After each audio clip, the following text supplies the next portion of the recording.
cuentas públicas del Reino de España no tienen remedio, no tienen solución. No sé si recordáis, los más cafeteros, la enunciación que hicimos la pasada semana o hace unos días de los últimos datos del Fondo Monetario Internacional que tenían que ver o que hacían referencia a las cuentas de todos los países y también entre ellos del Reino de España, como es lógico. Recortaban la previsión de crecimiento para 2024 de un 2% a un 1,7%.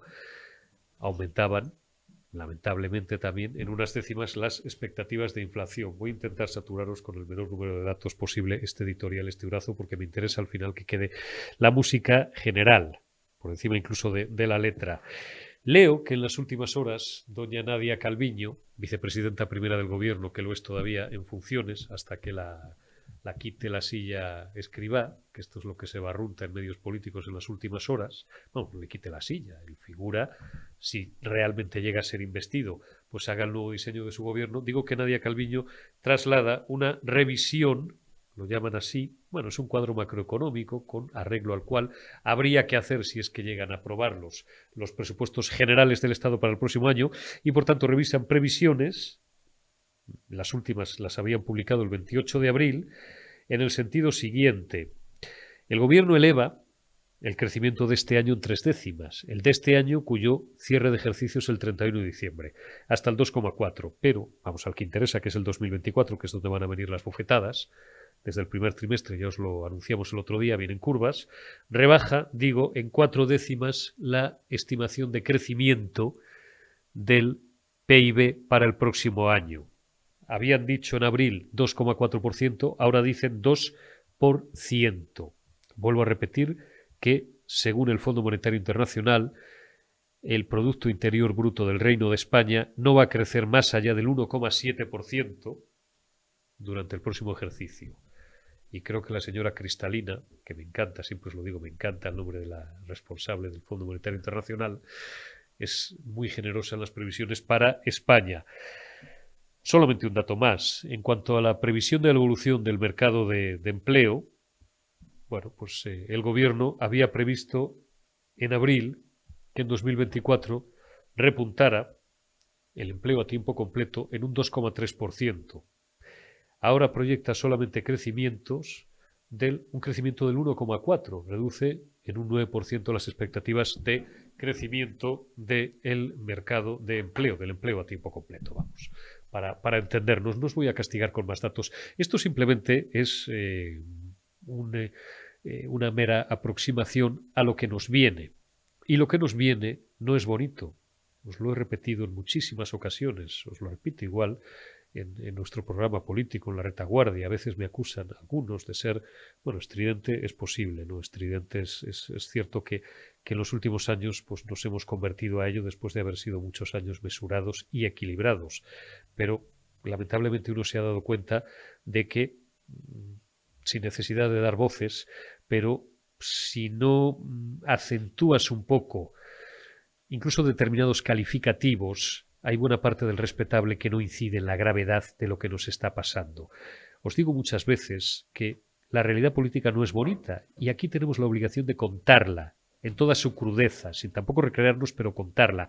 La realidad económica es exactamente igual, le ocurre exactamente lo mismo.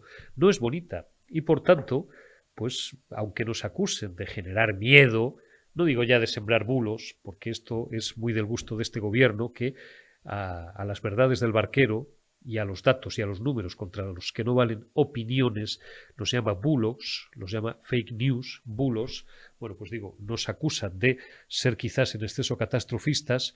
Nosotros siempre arguimos que nuestra obligación es ser realistas y anunciarle al respetable que desde el primer trimestre del ejercicio que vienen curvas, muy cerradas, mal peraltadas probablemente, de las que te sacan de la carretera en vez de meterte hacia adentro, centrífugas, no centrípetas, y que si el personal no se prepara y todo va como apunta, es decir, mantenemos durante una temporada más o menos larga, ya veremos, a este gobierno socialcomunista apoyado por golpistas y por etarras, la situación no va a hacer más que empeorar.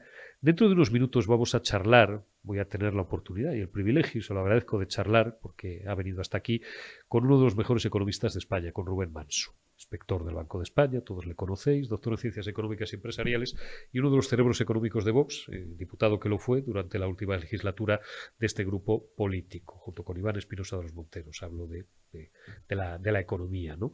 Y nos va a hacer una radiografía magistral de las cuentas del Reino de España. Nos va a hacer un diagnóstico de cuáles son los problemas y una sugerencia de cuál, en su opinión y la de muchos otros economistas, en la misma clave liberal, los mejores economistas de todos cuantos tenemos, que son muchos, nos vienen recomendando en las últimas semanas y los últimos meses en Periodista Digital, en Generación Euro. O se aplica una cirugía de caballo a ese enfermo terminal que es el tesoro público y las cuentas del Reino de España, o nos vamos al garete. Lo peor es que exactamente igual ocurre con las podredumbres políticas que está asumiendo, que sigue asumiendo todavía medio país, 9 o 10 millones de votantes, con respecto a las podredumbres económicas y a las miserias económicas y a la mala praxis de este gobierno, pues millones de paisanos siguen también dispuestos a votar el pasaporte más directo hacia su ruina. Arrancamos ya esta generación euro, esta primera generación euro de la semana, lunes 16 de octubre de 2023. Y tengo yo mucho gusto en dar la bienvenida a este micrófono de Generación Euro de Periodista Digital a uno de nuestros economistas más insignes, don Rubén Manso. Gracias por acompañarnos y gracias por la invitación. Gracias a ti por acompañarnos y por hacernos el honor. Rubén Manso, todos le conocen, todos le conocéis.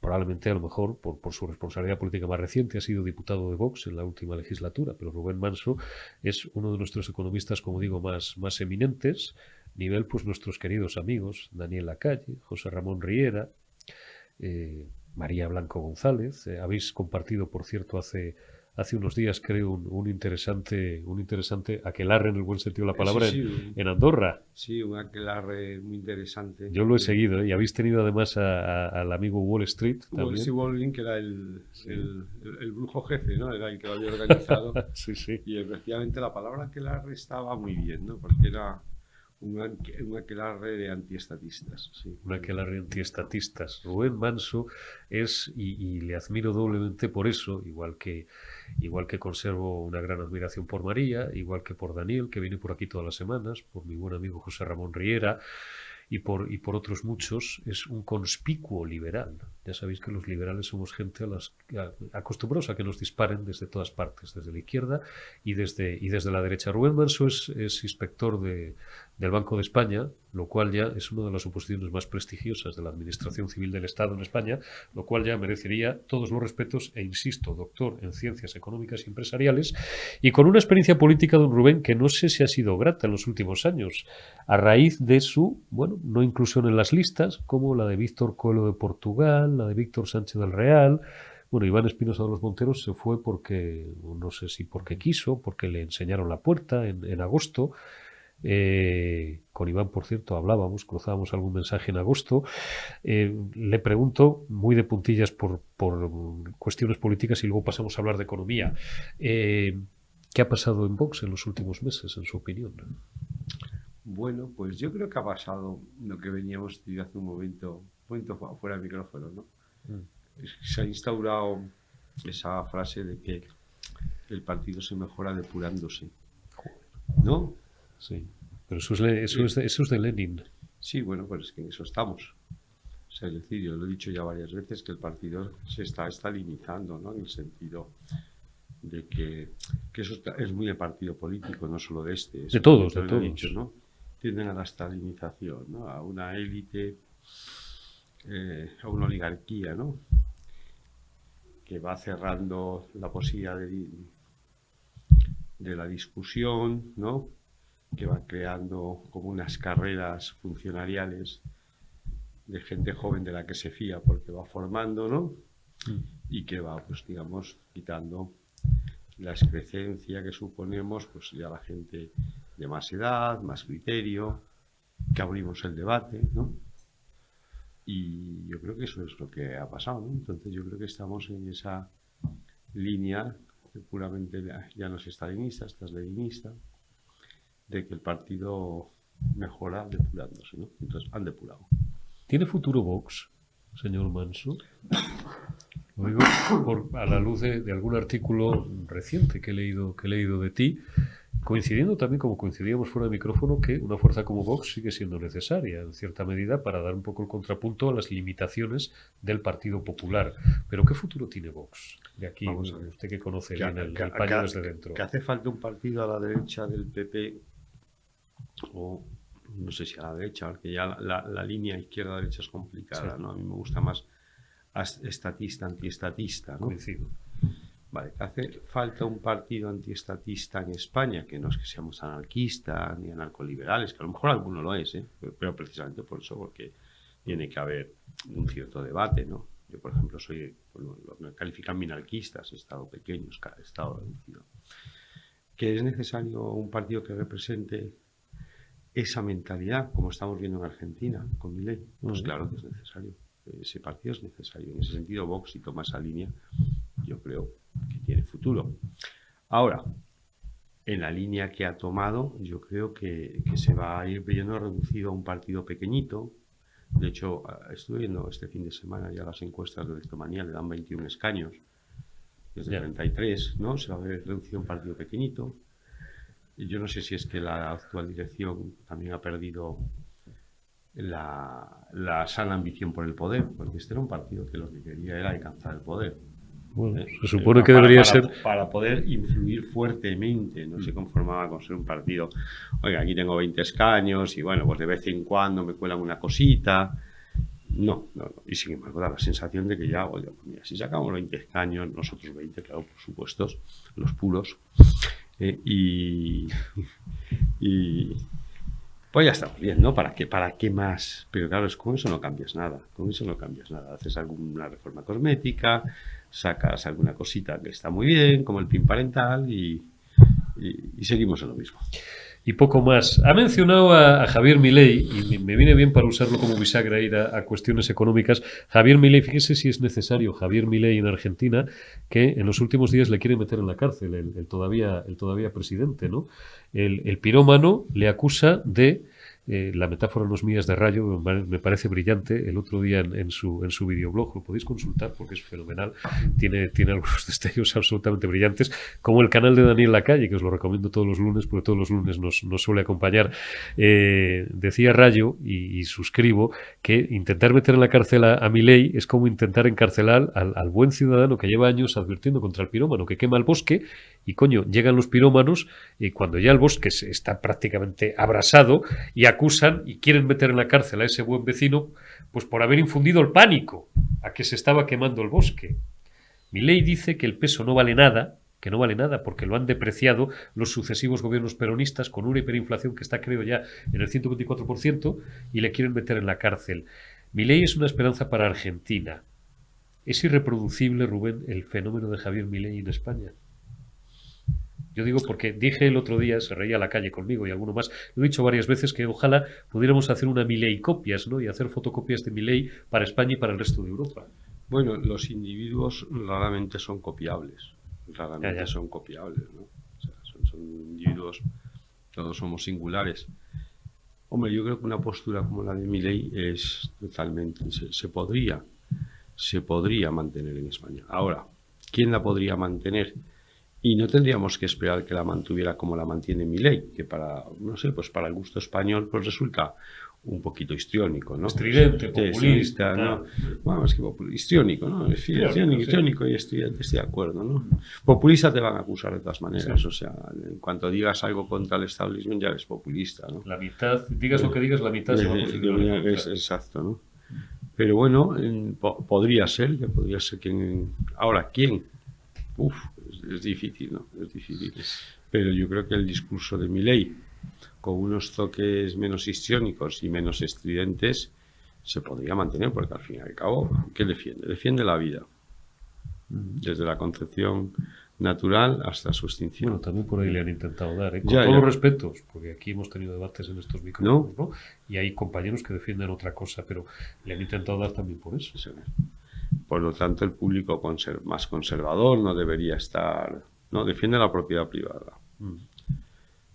Luego mantiene un Estado pequeño, bajos impuestos, ¿no? Libertad en los pactos. Defensa de relaciones exteriores y, en mi opinión, poco más, nada más. Y poco más, ¿no? Y indudablemente no es un revolucionario, no dice mañana cierro todo salvo el Banco Central, que es lo único que parece que quiere cerrar de la noche a la mañana.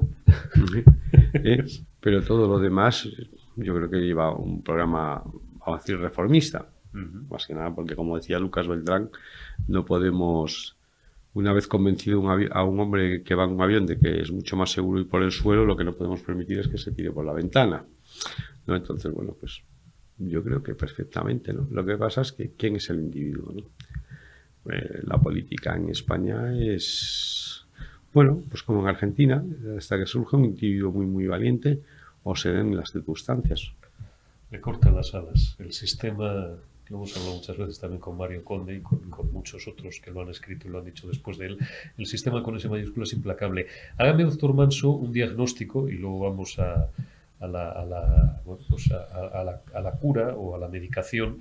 Hágame un diagnóstico de las cuentas del Reino de España. Paro doble de la OCDE, deuda disparada. Don Rubén Manso fue el primero que en 2021 predijo a dónde iban a llegar los intereses en 2027. Déficit público, dice un 2%, ¿no? Dicen un 2% los señores de Bruselas. Estamos en el doble. Sí, bueno, y quieren volver al límite del 3, ¿no? Ahora el 3. Sí, el límite que teníamos en el 3 y el 60% de deuda. A ver cómo se puede volver a eso. Bueno, estamos en un 130, en un 140, ¿no? Sí. Bueno, deuda real si contabilizamos el marraneo entre las administraciones públicas, con perdón, que esto también nos da cuenta de vez en cuando la calle, pues estaríamos no 1.600.000, no 1,5 millones, 2 billones. 2 billones. 2 billones. Bien.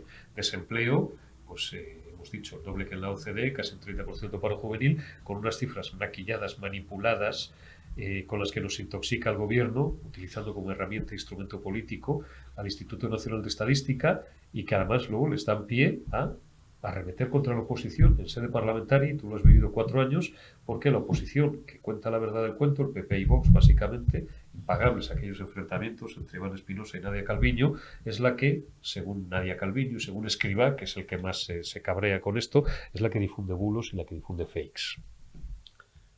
Vamos a ver, los números, por mucho que quiera el gobierno, son penosos, ¿no? Es decir, ¿cómo están consiguiendo reducir lo que es la ratio deuda-PIB a base de inflación?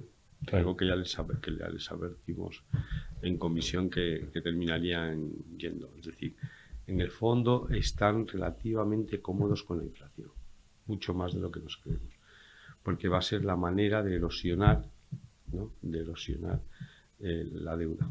De hecho, la deuda en los últimos meses ha decaído desde el 120 hasta el 110, al margen de la corrección estadística que nos hicieron.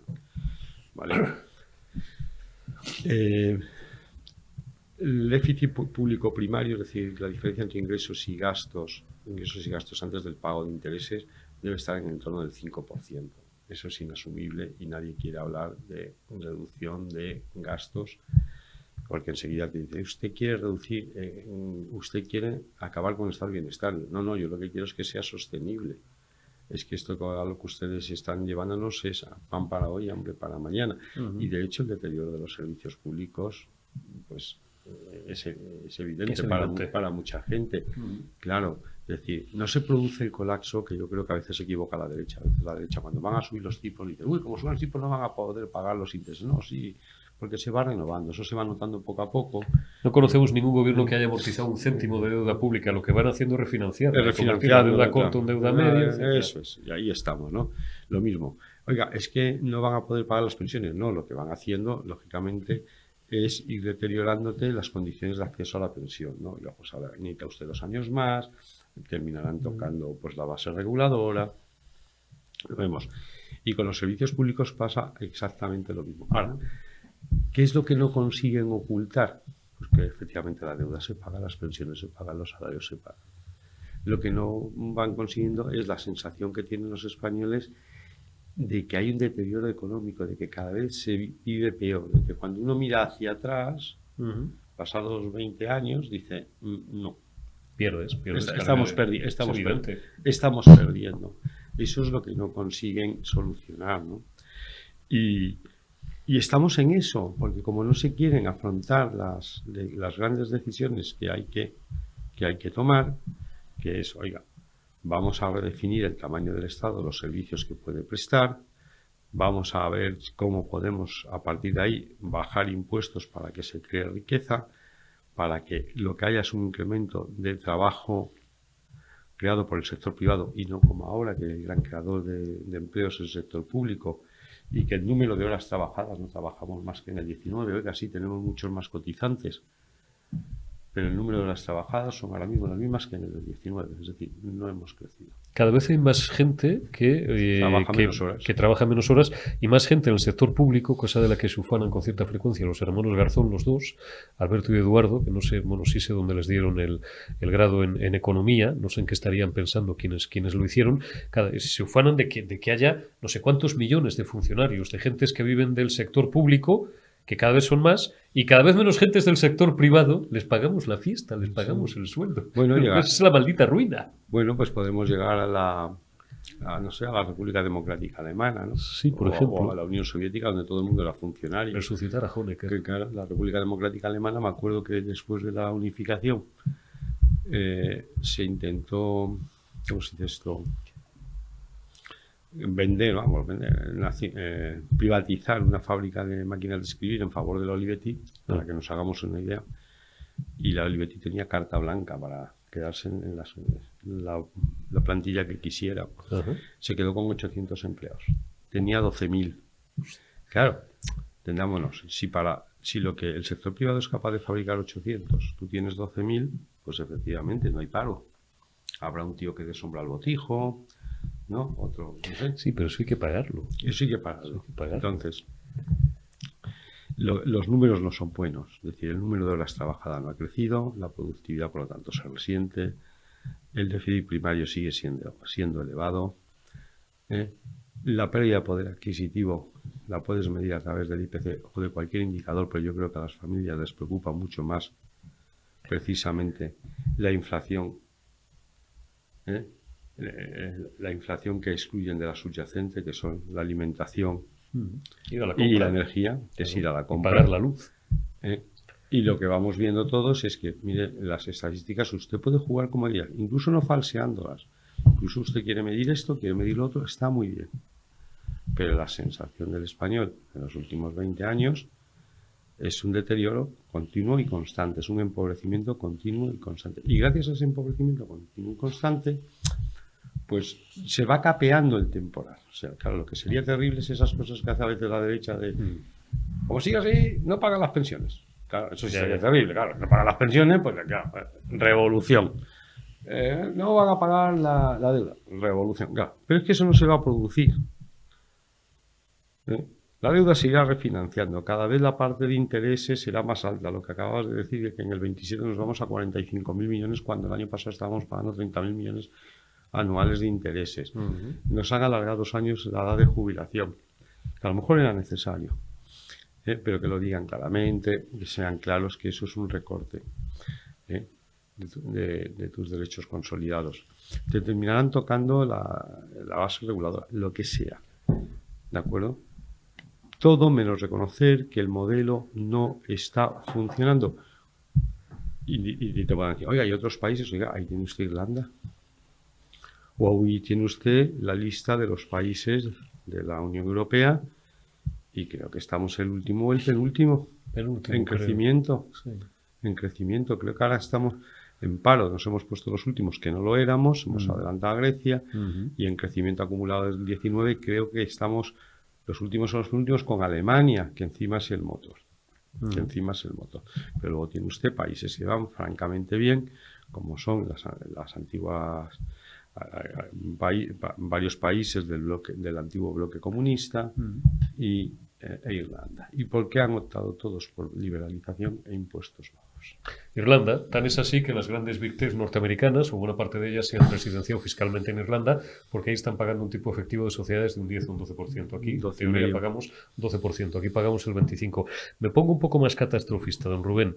Tú que tienes más o menos mi edad, fíjate, yo es que creo que tú y yo, como tuviéramos que fiar a cobrar nuestro futuro, a cobrar una pensión del Estado, pues las íbamos a segar verdes. Yo es que no creo que vayamos a cobrar pensión, o si vamos a cobrarla, va a ser una pensión ridícula de 250 euros. Lo dije el otro día y lo vuelvo a repetir.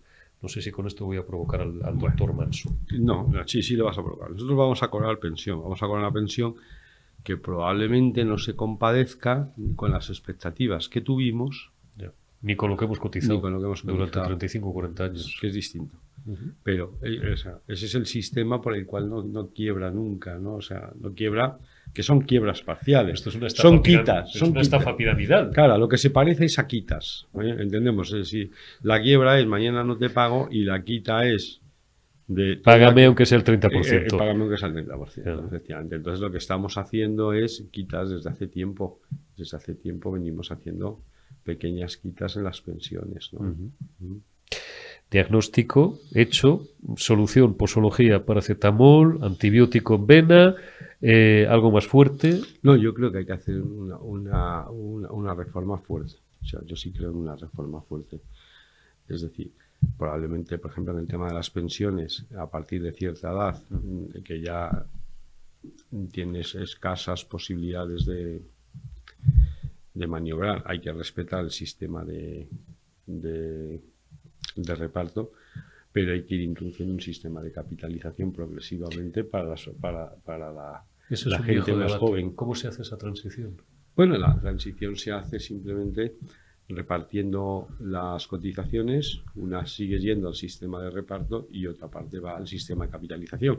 Y luego ya viene la segunda discusión. El sistema de capitalización público o privado. Pues mire, pues yo creo que privado. ¿Qué quiere que le diga? O sea, es decir, que lo aporte usted a una aseguradora privada. Porque ¿Eso se llama mochila austríaca o no necesariamente? Se parece, la mochila austríaca es algo parecido o tiene un componente de capitalización para la pensión, ¿no? Es decir, propio de cada uno. De cada uno. Mientras estás trabajando vas generando unas cantidades que va pagando la empresa. Bueno, la empresa que lo pagas todo tú, no nos engañemos, pero bueno, todo lo pagas tú. Pero bueno, vas generando, hay unas cantidades de salario diferido que no van a tu bolsillo, que vas moviendo de empresa a empresa y que puedes tanto rescatar en caso de desempleo como aportar a un fondo de pensiones, ¿no?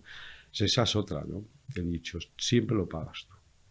Esta idea que se ha metido entre los trabajadores de que la seguridad social la paga el empresario es falsa. Todo lo paga el trabajador. Eso es un enjuague cosmético. El empresario, cuando te contrata por 1.300 brutos, sabe que le cuestas 2.000.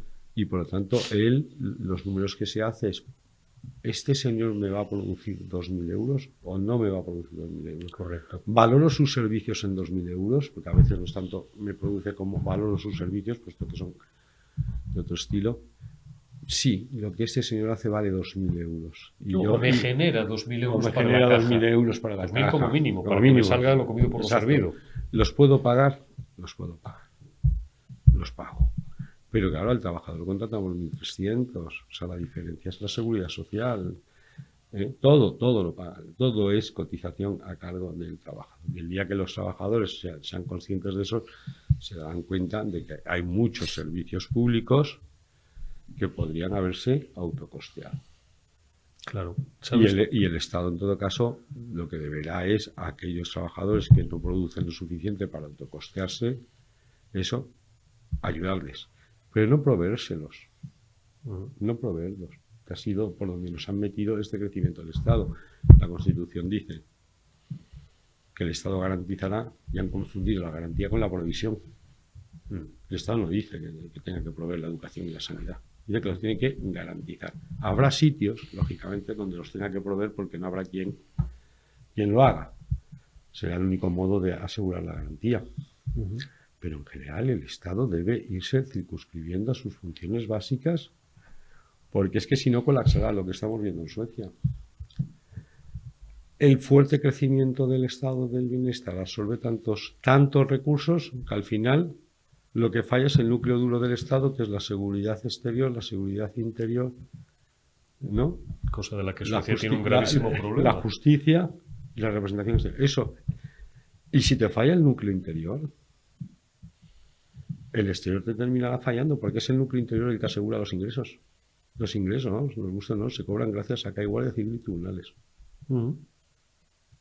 Sí, bueno, el Estado conserva su poder coercitivo, ¿no? Exacto. Para eso también tiene el monopolio legítimo de la fuerza, ¿no? Para mantener un sistema extractivo de imposición fiscal que nos va empobreciendo a todos y que luego, claro, a mí me dan ternura ya estas discusiones hace 20 años que me las tengo prohibidas, ¿no? Con buenos amigos, no necesariamente muy de izquierdas, bueno, gentes bien intencionadas, en fin, que siguen diciendo, bueno, ¿y cómo vamos a pagar las autopistas, la sanidad? ¿Quién nos va a cuidar cuando seamos viejecitos?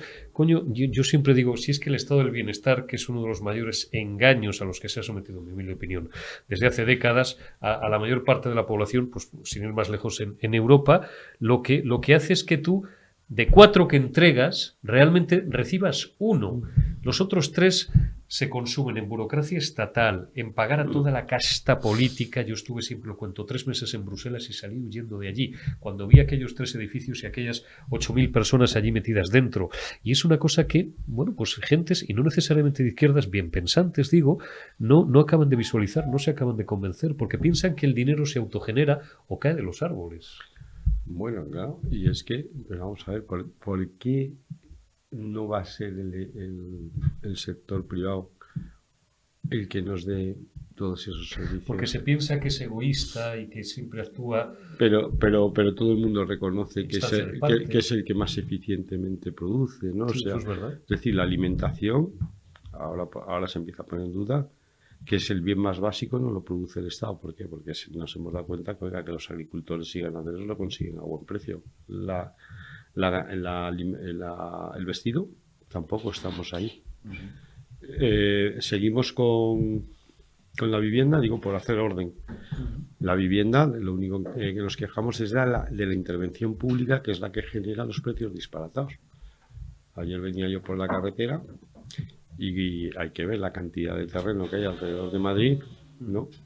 Que dices, ¿cómo es posible que haya escasez de vivienda con esta cantidad de suelo, ¿no? Simplemente el antiguo sector de campamento, todo el espacio que ocupaba defensa. Dices, la educación, si resulta que los colegios concertados lo hacen más barato que los públicos. Bueno, siempre hemos dicho que si los colegios concertados los cerraran, el Estado tendría un gravísimo problema. Bueno, de hecho los conciertos son un invento socialista. Son un invento socialista porque al extender la edad de educación, se encontró el Estado con que no tenía capacidad para al día siguiente empezar a dar las clases. Y entonces, claro, llevó a conciertos con empresarios para que le construyeran los centros, ¿no? La Iglesia Católica, la mayor parte de los casos. Sí, sí. Y dices, ¿y la sanidad? Oiga, usted, la sanidad, yo qué quiere que le diga, pero en mi familia hay quien se ha salvado del cáncer por tener seguro privado, porque si hubiéramos tenido que ir a superar un cáncer porque se le han detectado a tiempo, ¿me explico? Porque teníamos seguro privado. Si hubiéramos ido al público, nos habrían metido en lista de espera y aquello se habría detectado mucho más tarde. Entonces, ¿qué quiere que le diga? Está claro. Don Rubén Manso, estaríamos horas hablando con usted. Espero que no sea la última vez que nos haga la merced de acompañarnos por aquí ya para poner el fonendo de vez en cuando a la economía española, pero nos han quedado una serie de conclusiones muy claras. El diagnóstico, pues ya lo veis. El remedio a la enfermedad. Bueno, pues dudo yo mucho, y creo que don Rubén también, de que sea la actual clase política, me da igual socialistas, como si al final, el año que viene o dentro de 2, gobierna finalmente el Partido Popular y gobierna el señor Feijóo, porque para esto yo creo que es una suerte de cara B, y tú lo has descrito bien en tu entrevista. Haría falta más bien una solución quirúrgica que de momento no parece que se atisbe. Espero que tengamos oportunidad de seguir hablando de esto. Rubén, muchísimas gracias. Muchísimas gracias a ti, Cuídese y continuamos en Generación Euro. Dejamos ya a don Rubén Manso, una auténtica satisfacción hablar con él y pasar revista al lamentable estado de las cuentas del Reino de España. Doña Carmen Obregón, analista económica, una de nuestras mejores periodistas económicas en The Objective. Feliz semana, ¿cómo estás? ¿Qué tal? Feliz semana. Acabamos de comenzarla. Pues acabamos de comenzarla. Bueno, acabamos de comenzarla con datos ofrecidos por el gobierno. Esto no sé si es una revisión de datos, hacía referencia a ello en mi editorial, Carmen, y ahora retomo contigo este asunto. No sé si es una revisión exactamente, es una es un esbozo del cuadro macroeconómico necesario para una posterior aprobación, si cabe, que ya veremos, de los presupuestos generales del Estado para el ejercicio que viene, para el del 2024. La constatación, en cualquier caso, de que vienen curvas. Bueno, como ya he dado los datos en el editorial, te dejo que me los analices tú, porque vienes además del acto donde se han presentado una revisión a la baja para el próximo año del crecimiento y también, más a la baja todavía si cabe, de la expectativa de creación de empleo fijo, de empleo indefinido. ¿Cómo lo valoras? Bueno, ellos han dado unos datos, no creas, bastante optimistas a mi modo de ver, teniendo en cuenta que estamos en unas circunstancias, en unas nuevas circunstancias geopolíticas, que esto parece que es el día de la marmota que nunca acaba, ¿verdad? Ya. Y si ya teníamos poco con Ucrania y con China, pues ahora tenemos un conflicto en Oriente Medio que, aunque nos parezca que está muy lejos, está muy cerca y podría dañar inversiones. En general va a dañar a la economía porque es que está en el centro del mundo donde se mueve el combustible y bueno, pues la Agenda 2030 va a ser un poco más lenta. Entonces, como te decía, el gobierno hace una revisión de los datos macro enviar a la Unión Europea porque tiene su compromiso de publicarlo antes del día 15. Ha mejorado las previsiones para 2023, ha subido unas décimas a 2,4 y ha bajado una poquita décima, una décima para 2024. Ha bajado una décima y para 2023 ha subido 4. Bueno, lo importante de esto es que el gobierno en ese plan ya reconoce abiertamente que no va a haber presupuestos generales del Estado, que va a haber una prórroga de los presupuestos. Eso ya de por sí es muy duro. Este plan lleva muy pocos papeles. Yo digo que lleva menos papeles que una liebre, porque es verdad que para entender los gastos, los ingresos, tal, hace falta un desglose de una información agregada que no aparece ahí. Entonces, bueno, tenemos que fiarnos de lo que el gobierno nos dice. No obstante, hoy la IREF ya ha hecho una reflexión sobre este plan. Y lo primero que ha hecho, la primera observación que ha hecho, es que es un plan muy optimista y donde las cuentas pues solo salen en un escenario central, pero nada más. O sea, ahí no se tiene en cuenta, repito, lo que está pasando en Oriente Medio. ¿No ha tenido tiempo el gobierno para revisar esto? No, yo creo que sí. En una semana se puede tener en cuenta algunas estimaciones. Ha pasado una semana y ya hay muchos indicadores que nos hacen pensar. El propio Banco de España, el gobernador, ha hecho una entrevista para un diario británico y ya hace esta observación y dice que ojo, que hay que tener en cuenta que bien pueden venir curvas. El Banco de España es como un divieso para este gobierno, uno más. Lo acabarán interviniendo. Ahora que ya el banco emisor no tiene las potestades que tenía hace 20 años, cuando Carmen Obregón y yo llevábamos pantalón corto y gobernaba por allí don Mariano Rubio y después don Luis Ángel Rojo y queda reducido a otras cosas, pero no importa, lo acabarán interviniendo también para que no les toque las narices. El 15 de octubre, Carmen, corrígeme si me equivoco, también vencía el plazo dado por Bruselas, si es que sus advertencias valen para algo, para que este gobierno presentara la lista de los 100 mayores beneficiados por los manguerazos europeos. Yo no sé si tú la has visto. Yo la he estado buscando este fin de semana y no la he visto por ninguna parte. Me hace gracia esa anotación, ¿no? De beneficiados. Sí. Está bien. Bueno, es que es muy difícil, de verdad. Nosotros hemos publicado en The Objective esos 100 primeros beneficiarios, pero es verdad que está hecho un poco con brocha gorda porque resulta muy complicado Porque no tenemos datos. poder investigar. Claro. No, porque la plataforma que ellos tienen, que es otra de las asignaturas pendientes, es muy ortopédica y dificulta mucho el acceso a la información. Pero incluso para ellos mismos, profesionalmente para ellos mismos también es dificultoso. Pues es muy difícil de comprender.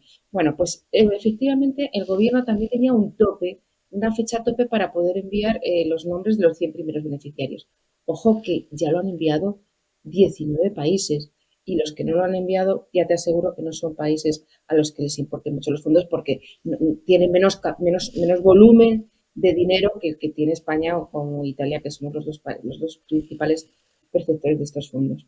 Pues fíjate, yo pensaba que hoy, con la presentación del plan presupuestario, el gobierno iba a dar transparencia a los fondos. Bueno, no lo descarto, a lo mejor a lo largo del día. Pero la semana pasada yo estuve en un acto del Círculo de Empresarios Hablando con ellos y el círculo de empresarios, no son 4 empresarios, son 400 empresarios. Y donde Y ahí hay presentaron de la todo. Y hay, encuesta. Ujú. claro, y ahí hay gente con mucha importancia, ¿no? Y yo les pregunté abiertamente sobre esto, ¿no? ¿Conocen ustedes los nombres de los 100 primeros beneficiarios? Y se echan las manos a la cabeza. No tenemos ningún dato de nada. Cero. Es que no sabemos nada. Ni nos han consultado la adenda, ni nos han preguntado, no sabemos nada. Es más, no sabemos ni cómo funcionan los fondos. No sabemos cómo funcionan los fondos europeos, ni qué efecto van a tener el año que viene, ni si esa adenda nos va a mejorar. Por lo tanto, insisto, lo que sigue habiendo es poca transparencia y algo que en realidad no beneficia mucho a España, porque para dar credibilidad y para atraer a las inversiones también hay que ser transparentes. Y en ese sentido, yo creo que España tampoco pasa el filtro, tampoco aprueba. Una cuestión solamente antes de despedirte, Carmen, no te robo muchos minutos, que hoy tienes una jornada muy intensa y tenemos una jornada muy intensa. ¿Se prevén sanciones? ¿Estaban previstas? Pregunta seria, ¿eh? No tiene ninguna ironía. Si se incumplía este plazo del 15 de octubre en presentar la lista, pues yo creo que algo de eso Claro, habría. sí. Es algo que estoy hablando con Bruselas estos días y yo creo que es que me parece que hay mucha confusión, incluso también allí en Bruselas. Pues ya Pero estamos. sí hay confusión porque unas veces piensan una cosa y luego hay muchos cambios, ¿eh? Va habiendo Ujú. muchos cambios. Es que al principio cuando leíamos el reglamento del plan de recuperación y resiliencia decíamos, Dios mío, esto está tan bien blindado, tan bien diseñado, pero hay que decir, en honor a la verdad, que eso ha ido modificándose a lo largo del tiempo. Ya no hay tanta vigilancia, hay mucha flexibilidad, en fin, que no es como lo pensábamos, ¿vale? Y yo creo que finalmente esos fondos, su ejecución se va a prorrogar más allá de 2026, lo acabaremos viendo, por lo menos en las inversiones. Bueno, eso ya nos lo han dicho abiertamente. Yo sí tenía conocimiento de que una vez que no se cumpliera con esta necesidad, ¿no? Con este requerimiento de enviar los nombres, España o el país que fuera X se podría haber perjudicado con una sanción o incluso Pérdida de la parte, eliminación ¿no? de parte de los fondos que Ujú. tenemos que obtener. Pero ahora mismo eso está en stand-by y yo de verdad estoy detrás de ello, ¿eh? Estoy detrás de ello. Entiendo que sí, pero también pienso por otra parte, si el gobierno anda tan ligero, y claro que al gobierno le da igual que muchas cosas multas que le llegan que no pagan, ya lo sabemos, ¿no? Por las renovables. Pero si anda tan ligero, pues seguramente pensará que lo puede hacer y que no le va a pasar absolutamente nada. Entonces, bueno, pues vamos a ir viendo, vamos a ir viendo. Pues sí, Estamos en un mundo muy confuso, Eurico. No estamos en un... solamente en España. Sí, pero Es que estamos en no un hay mundo... certidumbre ni seriedad de ningún sitio. Nada, cero. Con lo cual, ¿cómo vamos a ser serios los ciudadanos? Estamos, como decía la canción y como decía, estamos en un mundo raro. Estamos en un mundo raro. Carmen Obregón, te envío un abrazo. Gracias por habernos atendido y por haber estrenado con nosotros esta semana en Generación Euro. Cuídate y hasta dentro de unos días. Igualmente vosotros. Cuidaos. Un abrazo, Carmen. Gracias también a todos vosotros. Hasta aquí Generación Euro de este lunes. Mañana será martes 17, más y mejor en la retaguardia, en Generación Euro. Y también, bueno, pues no os vayáis. Quedaos ahora para atender a la segunda dosis con Rebeca Crespo, con Alfonso Rojo y con asuntos e invitados del máximo interés. Y después la burbuja con Josué Cárdenas. Hasta mañana.